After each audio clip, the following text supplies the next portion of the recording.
에코 모드로 달려야 엔진에 무리가 적고 연비도 좋아지듯이 달리기를 할 때도 적당한 심박수를 유지해야 효과적으로 체력과 유산소 능력을 키울 수 있습니다. 사람들이 근력 운동을 할 때는 중량과 반복 횟수, 세트 수를 어떻게 해야 할지 생각을 많이 하면서 운동을 하는데요. 달리기를 할 때는 운동 강도에 대한 고민 없이 그냥 무작정 하는 경우가 많습니다. 하지만 달리기를 할 때도 근력 운동을 할 때와 마찬가지로 운동을 효율적으로 하기 위해서는 나에게 맞는 적절한 강도로 운동을 해야 합니다.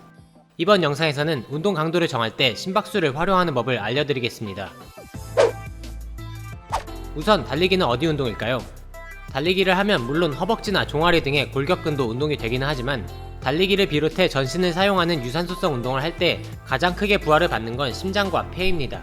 그래서 운동 강도를 확인하기 위해서는 심장이 얼마나 부하를 받는지를 보면 되는데요. 운동 강도가 강할수록 전신에 많은 혈액을 보내기 위해 심장이 빠르게 뛰고 운동 강도가 약할수록 심장이 천천히 뜁니다. 따라서 심박수는 전신 운동을 할 때 몸이 느끼는 운동 강도를 객관적으로 측정할 수 있는 중요한 지표가 됩니다. 웨이트 트레이닝을 할 때 원RM을 기준으로 해서 무게나 횟수를 설정하듯이 유산소성 운동을 할 때는 심박수를 운동 강도의 기준으로 삼으면 됩니다. 하지만 근력 운동, 특히 몸의 일부분만을 사용하는 운동을 할 때는 심박수를 활용하기가 어렵습니다. 덤벨컬 같은 운동은 운동 강도가 높더라도 쓰이는 근육이 적기 때문에 심박수의 변화량이 거의 없기 때문입니다. 개인차가 있기는 하지만 정상적인 일반인의 안정시 심박수는 분당 60에서 70 정도입니다. 운동을 많이 한 사람이라면 안정시 심박수가 낮아지는데요. 심장이 한 번 뛸 때 더 많은 양의 혈액을 내보낼 수 있고 혈액의 산소 운반 능력이 좋아지기 때문에 심장이 덜 뛰어도 효율적으로 혈액을 전신에 공급할 수 있게 됩니다. 오랜 기간 운동을 한 사람의 경우 안정시 심박수가 40 정도로 낮게 나오기도 합니다. 안정시 심박수가 낮다면 운동을 할 때 목표 심박수까지 도달하는데 더 여유가 크기 때문에 남들보다 운동을 더 오래 지속할 수 있다는 장점도 있습니다. 최대 심박수는 1분 동안 심장이 뛸 수 있는 최대 횟수를 말하는데요.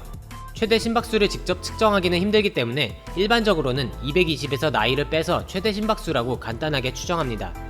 성별이나 운동 경력 등을 고려하지 않았기 때문에 오차가 크기는 하지만 보통은 트레이닝을 할 때 이 약산식을 사용합니다.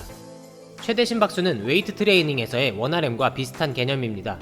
웨이트 트레이닝에서 운동 강도를 정할 때 원RM이 기준이 되어서 원RM의 몇 %로 중량을 칠지 정하는 것처럼 유산소성 운동을 할 때는 최대 심박수를 기준으로 해서 운동 강도를 정하게 됩니다. 달리기를 할 때 속도 몇으로 몇 분 동안 뛰어야 되냐고 물어보시는 분들이 있는데요. 무작정 12km로 30분 뛰세요 라는 식의 답변은 스쿼트는 100kg로 5회씩 3세트 하세요 라고 하는 것과 같습니다. 이 강도는 누군가에게는 적당할 수 있지만 어떤 사람에게는 너무 쉬울 수도 있고 반대로 너무 강도가 높아서 아예 불가능할 수도 있어요. 달리기를 할 때 속도는 사람마다 상대적이라서 속도가 운동 강도의 기준이 되지는 못하고요. 앞에서 설명했듯이 심박수를 기준으로 운동 강도와 시간을 설정하는 것이 효율적입니다. 예를 들면 원RM의 75%로 5회 3세트 하세요 라고 해야 개개인에게 적절한 것처럼 심박수 150으로 30분 동안 운동하세요 라는 식으로 운동 강도를 설정해 줄 수 있는데요. 그러면 체력이 좋은 사람은 빠르게 뛰어야 심박수가 150이 될 것이고 운동을 전혀 안 하던 사람은 아주 천천히 뛰어도 그 정도의 심박수에 도달할 겁니다.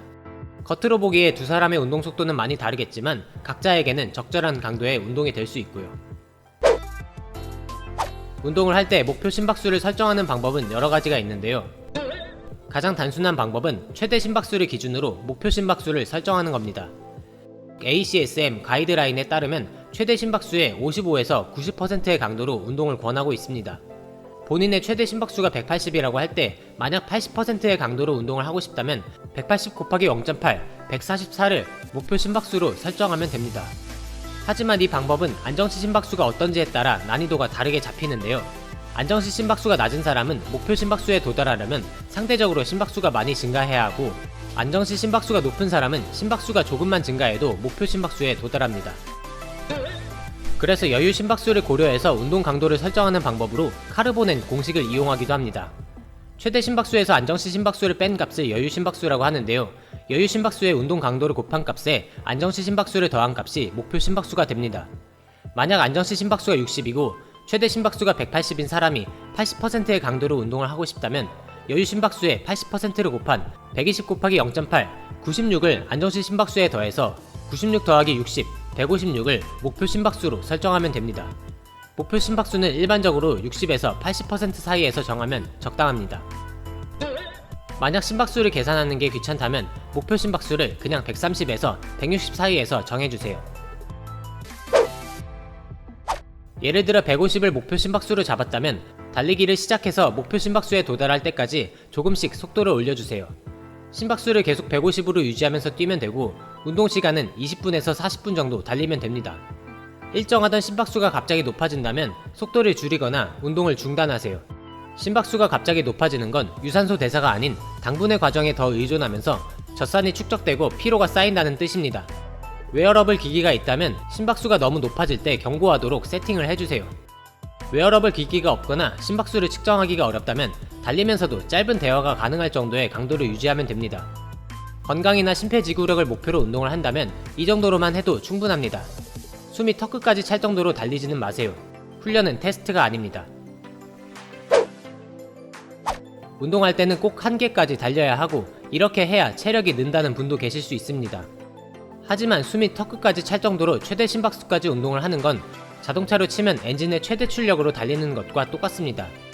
자동차도 적당한 속도로 에코모드로 달려야 엔진의 무리가 적고 연비도 좋아지듯이 달리기를 할 때도 적당한 심박수를 유지해야 심장에도 무리가 적고 젖산의 축적이 적게 되기 때문에 효과적으로 체력과 유산소 능력을 키울 수 있습니다. 그리고 우리 몸이 자동차와 다른 점은 운동을 하다 보면 심폐기능이 발달하기 때문에 똑같은 심박수를 유지하면서도 나중에는 더 빠르게 달릴 수 있게 됩니다. 물론 이번 영상에서 소개한 심박수 설정은 꼭 지켜야 하는 건 아니고 목적에 따라 달라질 수 있습니다. 인터벌 훈련을 할 때는 최대 심박수에 가깝게 뛰어야 하고 저강도로 운동하는 날이라면 아주 낮은 심박수로 뛰어야 합니다. 웨이트 트레이닝을 할 때 꼭 원RM의 70에서 80%로만 운동을 해야 하는 게 아닌 것처럼 말이죠. 하지만 달리기를 할 때 어떤 기준으로 뛰어야 할지 감이 안 오는 초보자라거나 효율적으로 심폐기능 강화를 하고 싶으신 분들이라면 심박수를 적절히 활용해주세요. 심박수를 활용하면 오버트레이닝의 위험이 적으면서도 더 효과적으로 훈련을 할 수 있습니다.